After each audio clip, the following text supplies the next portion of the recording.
Hello बच्चों। तो आज हम क्लास 10th मैथ में जो रचना या रचनाएं नाम का टॉपिक है, जो कि बोर्ड एग्ज़ाम में हर बार 6 मार्क्स का आता ही आता है, उसके बारे में देखेंगे।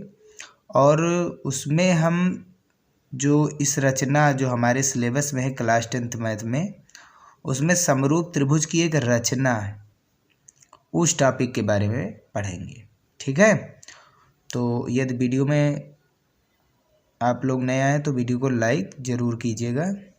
और शुरू करते हैं। सबसे पहले हम करेंगे क्या, समरूप त्रिभुज की जो रचना होती है वो दो प्रकार से हो सकती है। कितने प्रकार से? दो। जो जिस समरूप त्रिभुज की रचना करनी होती है उसके लिए एक अनुपात दिया रहता है हमेशा, अंश बटा हर। एक में होता क्या है, यदि अंश एक में क्या होता है, अंश बड़ा होता है और हर छोटा होता है। और दूसरे के लिए क्या होता है, अंश छोटा होता है और हर क्या हो जाता है, बड़ा हो जाता है। दो तरीके के हैं, अंश छोटा हर बड़ा। एक में हर जो होता है वो बड़ा हो जाता है, अंश छोटा हो जाता है।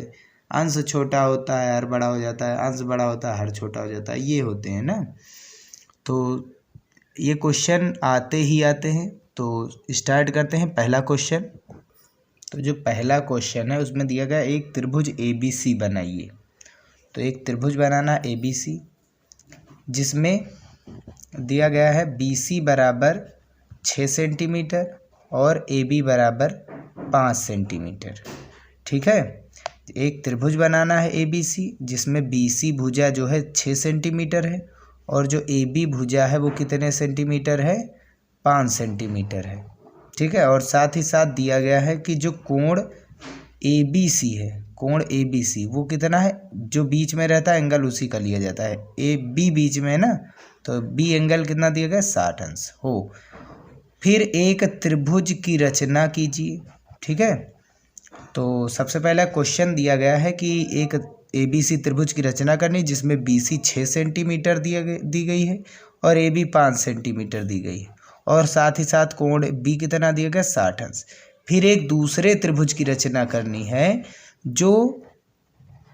जिसकी भुजाएं जो है, दूसरे त्रिभुज की रचना करनी है जिसकी भुजाएं जो हैं त्रिभुज ABC की संगत भुजाओं का 3/4 गुनी हो। 3/4 गुनी हो। इसमें हर क्या है, अंश से बड़ा है। ठीक है। तो एक त्रिभुज ABC है जिसमें BC 6 सेंटीमीटर, AB 5 सेंटीमीटर, कोण B 60 अंश है। अब एक इसी के जैसा एक दूसरा समरूप त्रिभुज हमको बनाना है, जो इस त्रिभुज ABC की भुजा, संगत भुजाओं का कितने गुना है, 3/4 गुना है। तो चलिए देखते हैं। तो सबसे पहले दिया क्या गया है वो हम लिख लेंगे। त्रिभुज ABC या BAC में BC 6 सेंटीमीटर, AB 5 सेंटीमीटर और कोण ABC यानी कोण B जो है 60 अंश है। और साथ ही साथ अनुपात कितना दिया गया, 3/4 गुना या गुनी। तो सबसे पहले हम क्या करेंगे, BC या AB कुछ भी, कितने जो भी सेंटीमीटर उसे मान लेंगे। तो सबसे पहले हम क्या करेंगे, BC को, जो बड़ी भुजा उसी को आधार बना लेंगे। तो जो BC है वो कितना दी गई है, 6 सेंटीमीटर। तो सबसे पहले हम क्या करेंगे, 6 सेंटीमीटर की एक रेखा खींचेंगे। तो यहाँ पर एक पॉइंट गड़ा देंगे। ठीक है। और एक 6 पर, दो जगह, एक 0 पर और एक 6 पर। अब क्या करेंगे, 6 सेंटीमीटर की एक रेखा खींच दी गई। 6 सेंटीमीटर की रेखा खींच दी गई। अब इसे क्या कर देंगे, हम गड़ा देंगे। ठीक है। एक का नाम क्या दे देंगे, B, और दूसरे का नाम क्या दे देंगे, C। अब BC 6 सेंटीमीटर की रेखा होगी। अब B पर ही कोण कितने अंश का कोण बन रहा है, 60 अंश का। तो B पर हम 60 अंश का कोण बनाते हैं। हाँ, तो B को हम क्या करेंगे, B पर प्रकार की नोक रखेंगे ऐसे, और यहाँ पर ऐसे करके एक ऐसे चाप लगा देंगे। ठीक है। एक ऐसे, ये कितने अंश का कोण हुआ, ये 180 अंश का कोण हुआ। अब जैसे इसे एक बार काटेंगे, यहाँ पर रख करके एक बार काटेंगे, तो ये कितने अंश का कोण बन जाएगा, 60 अंश का। 2 बार काटेंगे तो 120। आप चांदे से भी बना सकते हैं। ठीक है। अब यहाँ पर जो एक दूसरे को काट रहे हैं वहाँ गड़ा देंगे खूब। अब इन दोनों को हम क्या कर देंगे, मिलाएंगे। अब बी से इसे क्या कर देंगे, हम मिला देंगे। बी से जब मिलाएंगे तो जहाँ पर गड़ाए हैं उसी जगह से होकर के जाएगा। तो अब ये कोण कितने अंश का बन गया, 60 अंश का बन गया। ठीक है। अब क्योंकि हमको पता है कि जो बी से ए की दूरी वो कितने सेंटीमीटर है, 5 सेंटीमीटर है। तो बी से ए की दूरी 5 सेंटीमीटर है, तो ये 5 सेंटीमीटर माप कर लेंगे। ठीक है, यहाँ पर ऐसे, ये जहाँ पर 5 सेंटीमीटर आएगा हम वहाँ पर क्या रख देंगे, एक पॉइंट। ये 5 है ना, तो यहाँ पर हम एक पॉइंट रख देंगे और इस पॉइंट का नाम क्या दे देंगे, ए।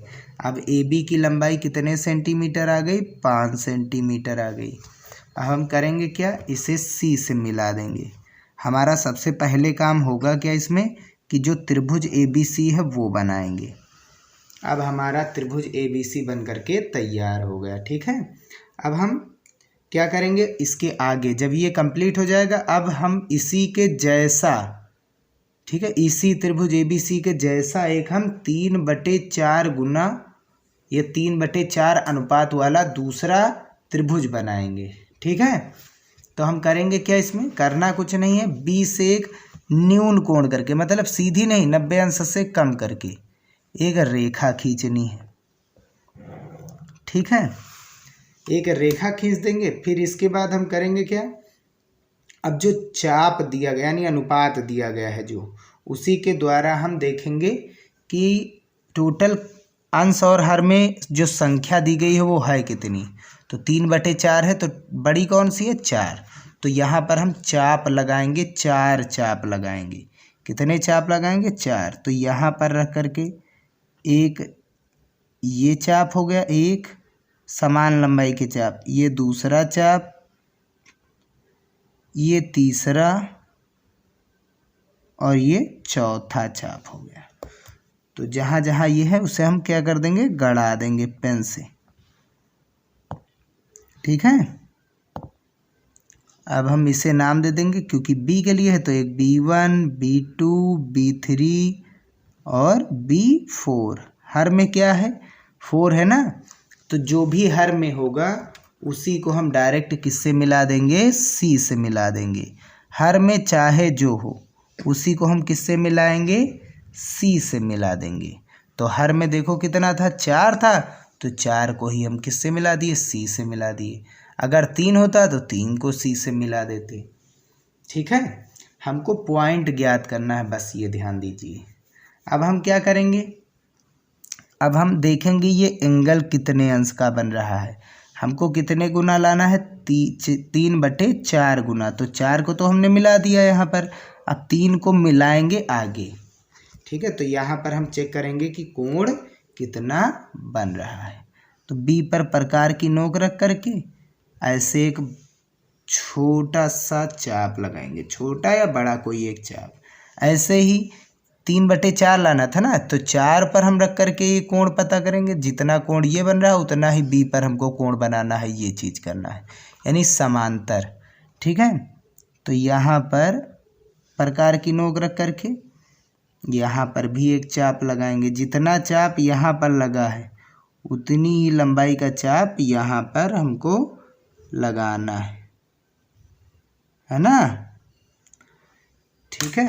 अब ये वाला देखेंगे कहाँ कहाँ पर काट रहा है, यहाँ पर कट रहा है और एक यहाँ पर है, यहाँ पर है। अब इस चाप की हम क्या कर लेंगे, लंबाई ज्ञात कर लेंगे। तो यहाँ पर एक प्रकार की नोक और यहाँ पर पेंसिल की नोक ऐसे रख करके मिला लेंगे। देखो बराबर बराबर आ रहा है, तो ऐसे एक चाप लगा देंगे। अब यहाँ पर रख करके एक चाप ऐसे लगा देंगे। लगाने के बाद देखेंगे ये एक दूसरे को यहाँ पर काट रहे हैं, यहाँ पर काट रहे हैं। अब इसको हम क्या करेंगे, 3 के द्वारा इस बिंदु को मिला देंगे। B3 से इसको हम मिला देंगे, थोड़ा सा ये ऐसे है। ठीक है। ये चीज़ इसे मिला दिया। अब ये जिस पॉइंट पर इसे काटेगा BC को, वो नाम दे देंगे उसका C'। ठीक है ना। अब देखेंगे सी पर जितने अंश का कोण बन रहा है उतना ही सी डैश पर बना करके ऐसे एक रेखा खींच देंगे। अब हमको सी डैश ज्ञात करना था, ये नीचे का प्रोसेस हमको क्या ज्ञात करने के लिए दिया गया है, सी डैश। ठीक है, अब सी डैश पर भी यही करेंगे, जो यहाँ पर किया है वही हम सी डैश पर करेंगे।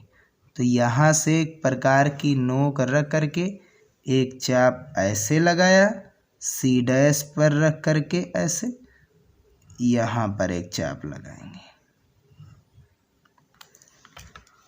अब इस चाप की हम क्या कर लेंगे, लंबाई ज्ञात करेंगे। देखेंगे कितनी लंबाई का ये चाप है। तो एक यहाँ पर प्रकार की नोक और पेंसिल की नोक यहाँ पर रख करके ऐसे ये चाप लगाएंगे। इस चाप की लंबाई पता चल गई। अब यहाँ पर रख करके ऐसे ही इतना चाप यहाँ से लगा देंगे। अब देखो तो ये एक दूसरे को यहाँ पर काट रहे हैं। हम क्या करेंगे, सी डैश को आगे बढ़ा देंगे इसी पॉइंट से। तो यहाँ से आगे बढ़ाते हुए जाएंगे तो ये वाला कहाँ पर मिल रहा है, यहाँ पर। अब जो ध्यान से देखेंगे तो ये वाला एंगल जो है इसके बराबर आया कि नहीं आया, और कोण भी दोनों में क्या है, कॉमन। तो एक बड़ा वाला त्रिभुज क्या था, त्रिभुज ABC है, और जो हमने अभी त्रिभुज बनाया है इसके अंदर, ठीक है, तो वो क्या है, A डैश, और दूसरा क्या है, B है, और तीसरा क्या है, C डैश है। ये भी एक प्रकार का त्रिभुज, ये दोनों एक दूसरे के क्या हो गए, समरूप। तो ये वाला जो त्रिभुज बना है A dash B C dash, उसमें देखो बड़े वाले त्रिभुज में कोण B है और छोटे वाले त्रिभुज में कोण B है, दोनों में कॉमन। बड़े वाले त्रिभुज में कोण C का मान जितना है उतना ही छोटे वाले त्रिभुज में कोण C डैश है कि नहीं है। तो ये दोनों त्रिभुज क्या हो गए, समरूप। अब हमको क्या लिखना है, रचना। तो रचना के पद क्या होंगे, सभी में ऐसे ही करना है। ठीक है, तो सर्वप्रथम BC बराबर कितने सेंटीमीटर की, 6 सेंटीमीटर की रेखा खींची। अब इसके बाद हमने क्या किया था, B पर 60 अंश का कोण बनाया था। जो जो चीज़ें करते थे वही करना है, यहाँ पर लिख देना है। अब B पर 60 अंश का कोण बनाया और B पर ही AB बराबर 5 सेंटीमीटर की एक कोई रेखा ली, रेखा या रेखाखंड ली। फिर तुरंत ही A को किससे मिला दिया गया था, C से। A को ऐसे C से मिला दिया गया था। ठीक है, और जिससे किसकी रचना हुई, त्रिभुज ABC की रचना हुई। सबसे पहले हमको यही कॉन्सेप्ट हर जगह करना है। सबसे पहला काम हम त्रिभुज बनाएंगे। अब जब तक त्रिभुज नहीं बनेगा फिर उसके समरूप हम कैसे त्रिभुज खींचेंगे। फिर इसके बाद B पर हमने एक न्यून कोण रेखा खींची, किसका नाम, BX। तो B पर एक BX न्यून कोण करके रेखा खींची। अब उसी पर एक चाप लिया, B1 बराबर B1 B2 बराबर B2 B3 बराबर B3 B4। समान लंबाई के क्या लगाए, चाप लगाए। इस सब लंबाई के समान चाप लगाए थे प्रकार और पेंसिल के द्वारा। और फिर सबसे लास्ट में B4 को किससे मिलाया था, C से। जो भी हमने बताया था जो भी हर में होगा उसी को किससे मिला देना है, C से। तो B4 को C से मिलाया। अब इसके बाद B4C के समांतर हमने कौन सी रेखा खींची है, B3C डैश। तो B4C समांतर B3C डैश एक रेखा खींची। ठीक है, अब जैसे ही हमको C डैश मिल गया तुरंत हम AC के समांतर A डैश C डैश रेखा खींचे। तो AC के समांतर A डैश C डैश रेखा खींची और जिससे किसकी रचना हो गई, त्रिभुज A dash B C dash की रचना हुई। तो ये था फर्स्ट टाइप क्वेश्चन। इसमें क्या था, हर जो है वो अपने अंश से क्या था, बड़ा था। जब हर जो है अंश से बड़ा आया तो त्रिभुज कहाँ बना, अंदर बना। तो ये वीडियो पसंद आया हो तो वीडियो को लाइक ज़रूर कीजिएगा। अब इसी का नेक्स्ट पार्ट हम अगले वीडियो में देखेंगे।